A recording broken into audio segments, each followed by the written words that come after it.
नमस्कार किसान भाइयों, इंडिया प्रेस यूट्यूब चैनल में आपका स्वागत है। बासमती चावल व गैर बासमती चावल निर्यात को लेकर क्या स्थिति है, अंतर्राष्ट्रीय मार्केट में चावल की कीमतें क्या है, क्या आने वाले दिनों में धान के भाव में बनेगी तेजी, इस पर करेंगे विस्तार से चर्चा। किसान भाइयों, चावल की बात करें तो चावल बाजार में उत्पादन और उपलब्धता दोनों में बढ़ोतरी देखने को मिली है। जी हाँ किसान भाइयों, अंतर्राष्ट्रीय मार्केट में अब की बार चावल का उत्पादन अच्छा खासा होने की वजह से अच्छी खासी उपलब्धता देखने को मिल रही है। आगे चलकर धान के भाव यानी चावल के भाव में लगातार उतार चढ़ाव बना रह सकता है, ऐसा विशेषज्ञों का कहना है।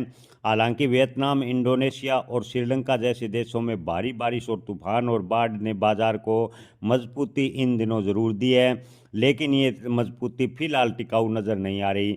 वहीं भारत की बात करें तो किसान भाइयों, अब की बार अत्यधिक बारिश व बाढ़ से धान की फसल को कमज़ोर बताया जा रहा था, लेकिन अब अग्रिम अनुमान के मुताबिक 2025 के जो चावल उत्पादन है उसके बराबर चावल उत्पादन होने का अनुमान है। हालांकि कुछ एक विश्लेषकों का कहना है कि 2025 से धान का उत्पादन यानी चावल का उत्पादन भारत में ज़्यादा होगा, क्योंकि कई क्षेत्रों में धान की अच्छी फसल है। 2025 में चावल आयात पर लगाए गए जो प्रतिबंध है उससे वियतनाम जैसे बड़े निर्यातकों के लिए नया खरीदार ढूंढना चुनौती बना हुआ है।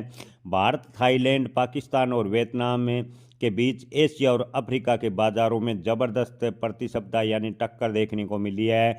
भारत, थाईलैंड, पाकिस्तान, वियतनाम के बीच जो चावल के भाव है उसको लेकर प्रतिस्पर्धा बनी हुई है। इसी वजह से भारत गैर बासमती चावल का निर्यात ऑफर मूल्य थाईलैंड और वियतनाम से नीचे चल रहा है, लेकिन पाकिस्तान से थोड़े ऊपर बना हुआ है।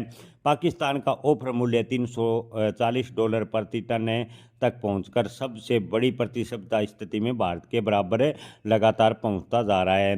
बांग्लादेश ने पाकिस्तान से फिलहाल 1 टन चावल आयात का निर्णय लिया है। वहीं अफ्रीकी देशों में भारतीय चावल की उम्मीद के अनुसार मांग फिलहाल दिखाई नहीं दे रही। अंतर्राष्ट्रीय मार्केट में ज़्यादा चावल की उपलब्धता होने से लगातार चावल के भाव पर दबाव देखने को मिला है, जिससे भारत में घरेलू मोर्चे पर बात करें तो धान के भाव में भी डाउनफॉल देखने को मिला है।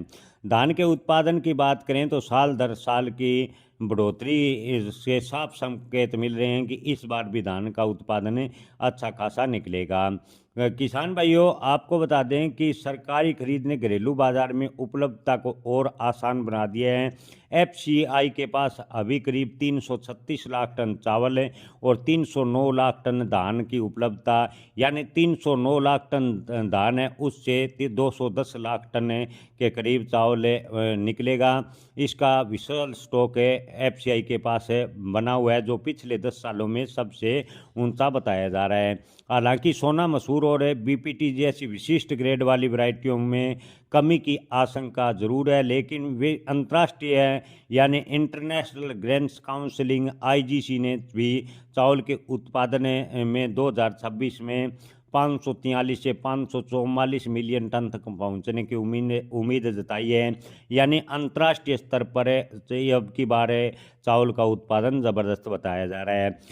अंतर्राष्ट्रीय मार्केट में कारोबार की बात करें तो 590 से बढ़कर 610 लाख टन होने की उम्मीद जताई जा रही है। सेनेगल में आयातकों के लाइसेंस की वैधता खत्म होने से भारत की शिपमेंट फिलहाल अस्थायी रूप से रुकी हुई है, लेकिन जैसे सेनेगल में आयातकों के लाइसेंस की वैधता फिर से शुरू होगी तो निर्यात फिर से गति पकड़ेगा।